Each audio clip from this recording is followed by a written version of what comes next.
Now imagine this scene, if you will. Picture a stretch of highway cutting through wilderness, surrounded by dense forest on both sides, the kind of road where civilization feels like a distant memory and nature reclaims its dominance with every mile. The asphalt is cracked in places, worn down by countless vehicles and harsh weather, and the afternoon sun beats down mercilessly, creating waves of heat that shimmer and distort the horizon. It's the kind of place where you might drive for 30 minutes without seeing another car, where your radio signal fades in and out, where the only sounds are your engine and the occasional bird call echoing through the trees. This is where our story begins, on a day that started like any other, but would end in a confrontation that would be studied in law enforcement academies for years to come. 3 black SUVs moved in formation down this isolated road, maintaining precise distances between each vehicle, their windows tinted dark enough to conceal the precious cargo they carried. Inside these vehicles sat federal agents, men and women who had trained for years to handle exactly this kind of high-stakes transport mission. They wore their tactical vests with practiced ease, their weapons holstered but accessible, their eyes constantly scanning the environment through reinforced windows. The middle vehicle carried something that had taken investigators 18 months to secure, a witness whose testimony would dismantle one of the largest criminal organizations operating in the shadows of legitimate business. This wasn't just any witness. This was someone who had kept meticulous records, who had recorded conversations, who had photographic evidence of transactions that would put powerful people behind bars for the rest of their lives. The kind of witness that desperate men would do anything to silence. The lead driver, a veteran agent with 15 years of experience, noticed it first. His eyes, trained to catch anomalies in pattern and behavior, spotted the truck parked on the shoulder about 200 yards ahead. Nothing unusual about a broken-down vehicle on a remote highway, except for one detail that made his pulse quicken. The hood wasn't up. Every driver knows that when your vehicle breaks down, you pop the hood, whether you know anything about engines or not. It's a universal signal of distress, a call for help, an explanation for why you're stopped where you shouldn't be. This truck's hood remained firmly closed, and that single detail transformed a mundane observation into a red alert. His hand moved to the radio, his voice calm but urgent as he alerted the convoy to potential threat, his years of training keeping his tone measured even as adrenaline began flooding his system. Before the words had fully left his mouth, before the other agents could fully process the warning, the trap was sprung with military precision. From the forest on both sides of the highway, vehicles exploded onto the road with engines roaring and tires screaming against asphalt. These weren't ordinary cars. These were heavy trucks, reinforced sedans, vehicles modified for ramming and blocking and creating impassable barriers. They moved with coordination that spoke of planning, of reconnaissance, of someone who had studied this route and timed this ambush down to the second. Within moments, the FBI convoy found itself boxed in, with vehicles blocking the road ahead and behind, while others positioned themselves on the shoulders to prevent any attempt to drive around the obstacles. It was a textbook ambush, the kind of operation that required resources, intelligence, and a level of desperation that made men capable of anything. The doors of the attacking vehicles burst open, and out poured men who moved with the confidence of those who believed they had already won. They wore masks, dark clothing, and carried weapons that they brandished openly, no longer caring about concealment or consequences. There were at least 20 of them, possibly more, spreading out in a coordinated pattern that revealed tactical training. These weren't street thugs acting on impulse. These were organized criminals who had planned this operation, who had obtained intelligence about the convoy's route and timing, who had invested significant resources into this moment. Their leader, identifiable by the way the others deferred to him and looked to him for direction, stepped forward with his weapon raised, his voice carrying across the hot asphalt as he issued commands to the federal agents trapped in their vehicles. Inside the SUVs, the FBI agents assessed their situation with the cold calculation that training instills. They were outnumbered more than 3-1. They were in an isolated location with no immediate backup visible on the horizon. The attackers had surprise and superior positioning. By every tactical measure, they were at a severe disadvantage. But what the gangsters didn't know, what they couldn't have known, because such information was compartmentalized at the highest levels, was that this wasn't just any transport mission. This witness was valuable enough that the Bureau had taken extraordinary precautions, had implemented contingency plans within contingency plans, had mobilized resources that were even now converging on this location from multiple directions.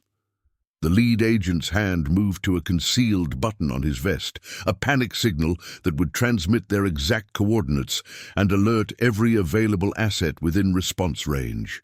He pressed it without hesitation, knowing that help was coming, knowing that the situation would escalate before it resolved, knowing that the next few minutes would determine whether everyone went home or whether this highway became a crime scene that would make national headlines. The gangster leader's voice cut through the tension like a blade, his demands clear and non-negotiable. He wanted the witness. He wanted them now. He gave the agent 60 seconds to comply, his weapon trained on the lead vehicle, his finger resting on the trigger with the casual ease of someone who had crossed this line before. His men spread out further, taking positions behind their vehicles, creating overlapping fields of fire that would make any resistance suicidal. They had thought of everything, or so they believed. They had the numbers, the weapons, the element of surprise. They had planned for federal response times, calculating that even if the agents had called for help, backup was at least 20 minutes away on these remote roads. 20 minutes was an eternity in a standoff, more than enough time to accomplish their objective and disappear into the network of back roads and safe houses they had prepared. What they hadn't planned for, what they couldn't have anticipated, was that the response wouldn't come by road. The first agent to hear it tilted her head slightly, her trained ears picking up a sound that didn't belong in this environment. It was distant at first, barely distinguishable from the wind and the idling engines and the shouted threats. But it grew steadily louder, a rhythmic thumping that resonated in the chest and spoke of something massive cutting through the air. The gangster leader heard it too, his confident posture faltering for just a moment as he tried to identify the source of the sound. His men began looking around, their weapons lowering slightly as confusion replaced certainty.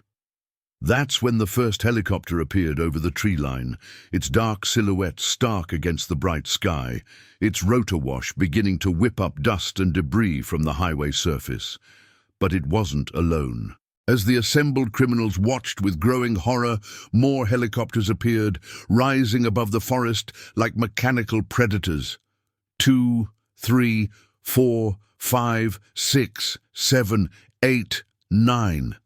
9 helicopters converging on this single point, each one carrying federal agents equipped for tactical insertion, each one representing a level of response that transformed this ambush from a calculated risk into a catastrophic miscalculation. The sound was overwhelming now, a wall of noise that made communication without radios nearly impossible. The helicopters circled the scene like sharks, their presence transforming the tactical equation in seconds. The gangsters' superior numbers meant nothing against air support. Their positioned vehicles provided no cover from above. Their planned escape routes were now visible to eyes in the sky that could track their every movement. The leader's weapon wavered, his mind racing through options that grew fewer with each passing second. His men looked to him for direction. But what direction could he give? They were exposed, surrounded, facing not just the agents in the convoy, but an aerial response force that could deploy overwhelming firepower in moments. Some of the gangsters began backing toward their vehicles, survival instinct overriding bravado, the reality of their situation cutting through whatever combination of money and threats had brought them to this highway. The lead FBI agent's voice came through a loudspeaker now, amplified and authoritative, leaving no room for negotiation or defiance. He ordered the criminals to drop their weapons, to move away from their vehicles, to get down on the ground with their hands visible. His tone carried the weight of absolute certainty, the confidence of someone who held all the cards and knew it. The helicopters descended lower, some of them taking positions that would allow agents to fast rope down if compliance wasn't immediate, others maintaining overwatch positions with door gunners visible and ready. This wasn't a negotiation anymore. This was surrender or face consequences that would be swift and overwhelming. The lead agent repeated his commands, adding details about additional ground units converging on their location, about roads being blocked, about the futility of resistance. Every word was calculated to break the criminals' will, to make them understand that their window for escape had closed before they even knew it was open. The first weapon hit the ground with a metallic clatter that seemed impossibly loud despite the helicopter noise. Then another, and another. The gangsters dropped their firearms and raised their hands, their tough postures crumbling as fear replaced aggression in their eyes.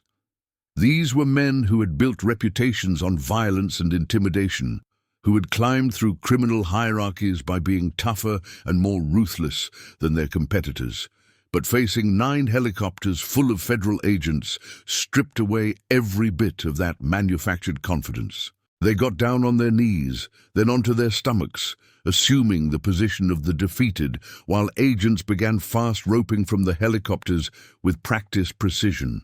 Within minutes, the scene transformed from an ambush into a mass arrest, with federal agents swarming over the criminals, applying restraints, conducting searches, securing weapons, and documenting evidence that would support prosecutions for conspiracy, attempted kidnapping, assault on federal officers, and a dozen other charges that would ensure these men spent decades behind bars. The witness, still secure in the middle vehicle, watched through the tinted windows as the dramatic reversal unfolded.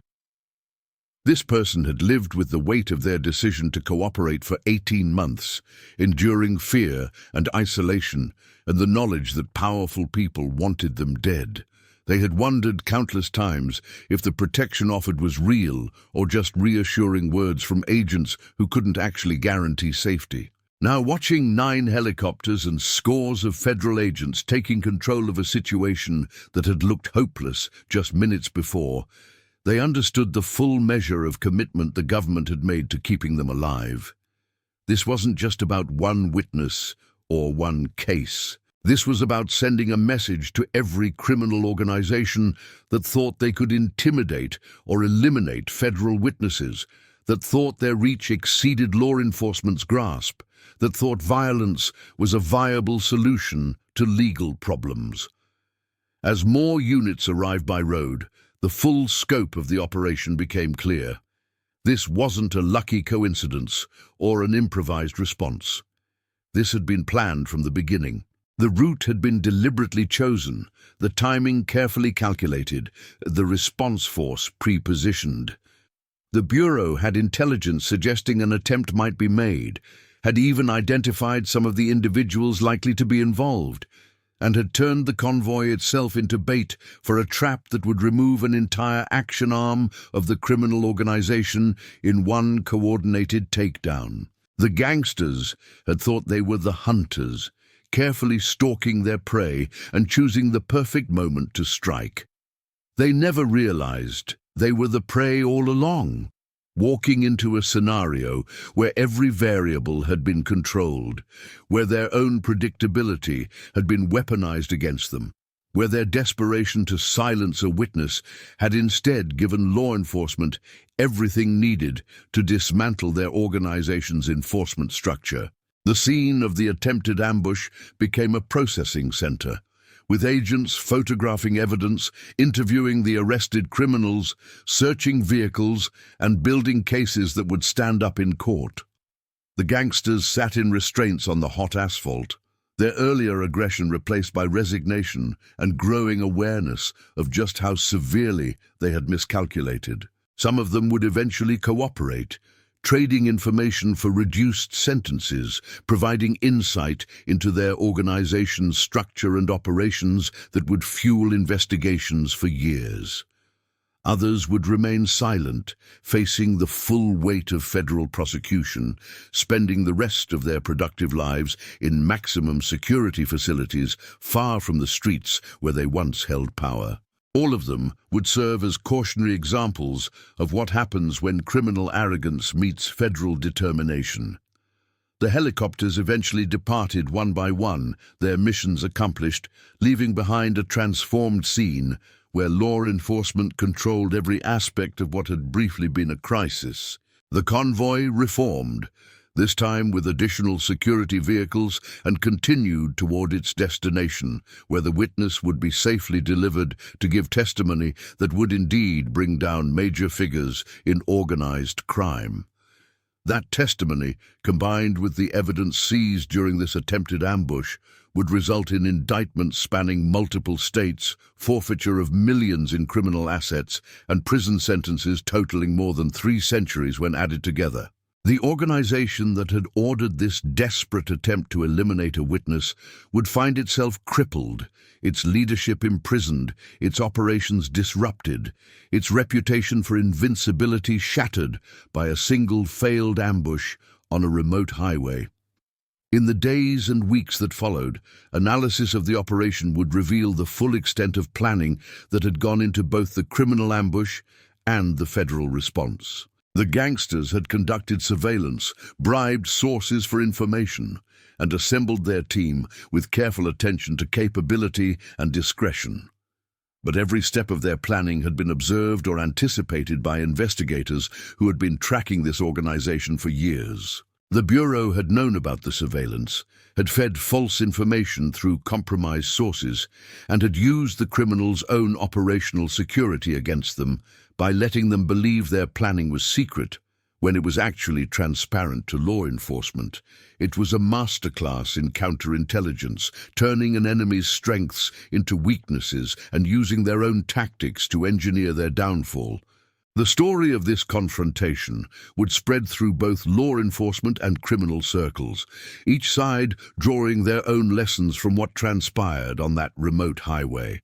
For federal agents, it became a training scenario and a reminder of the importance of contingency planning, of never underestimating criminal capabilities, and of the value of coordinated multi-agency response. For criminals, it became a cautionary tale about the limits of intimidation, the danger of underestimating federal resources, and the reality that some lines, once crossed, lead only to destruction. The 9 helicopters became legendary in the retelling, a symbol of overwhelming response capability that would make future criminals think twice before attempting similar operations. Years later, participants on both sides of that confrontation would remember it vividly, though their perspectives differed dramatically. The federal agents would recall it as a textbook operation, a situation that unfolded exactly as planned, despite the inherent dangers and uncertainties. They would remember the satisfaction of seeing criminals realize their plan had failed spectacularly, the professional pride of executing a complex operation without casualties, and the knowledge that they had protected a witness and struck a significant blow against organized crime. The criminals who survived their prison sentences would remember the sound of those helicopters, the sick feeling of watching their ambush turn into their own capture, and the moment they realized that the easy score they'd been promised was actually the end of their freedom. Some would claim they had doubts from the beginning, that they knew something felt wrong, but had been overruled by more aggressive voices. Others would remain bitter, blaming informants and bad luck rather than accepting that they had been outplayed from the start. The witness at the center of this drama would go on to testify as planned, their words carrying the weight of someone who had survived not just one, but multiple attempts on their life. That survival, especially the dramatic rescue on the highway, would lend credibility to their testimony in a way that courtroom demeanor alone never could.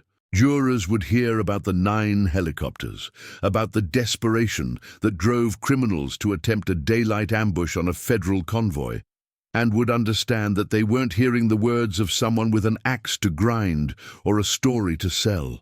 They were hearing from someone whose testimony was valuable enough that massive resources had been deployed to keep them alive. Someone whose words threatened powerful people so much that those people had risked everything to silence them. The convictions that followed would reshape criminal power structures, creating vacuums that would take years to fill and changing the landscape of organized crime in ways both obvious and subtle.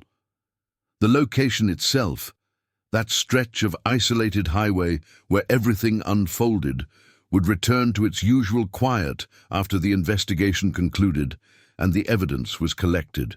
Travelers would drive past never knowing that this unremarkable piece of road had been the site of such drama, that the asphalt beneath their tires had been where criminals made their final stand and federal agents achieved a decisive victory.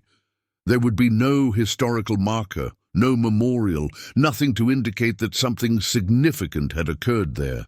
But in the institutional memory of law enforcement and organized crime, that location would remain significant, a geographic reminder of a day when carefully laid plans collided, when superior numbers weren't enough, when 9 helicopters arrived to change everything. So what do you think about this incredible confrontation? Could you imagine being in that convoy, trapped by an ambush, not knowing that help was already on the way? Or being one of those criminals, thinking you had every advantage, only to hear the sound of helicopters that meant your freedom was measured in minutes? And if you want, tell me from which corner of the world you're watching this video.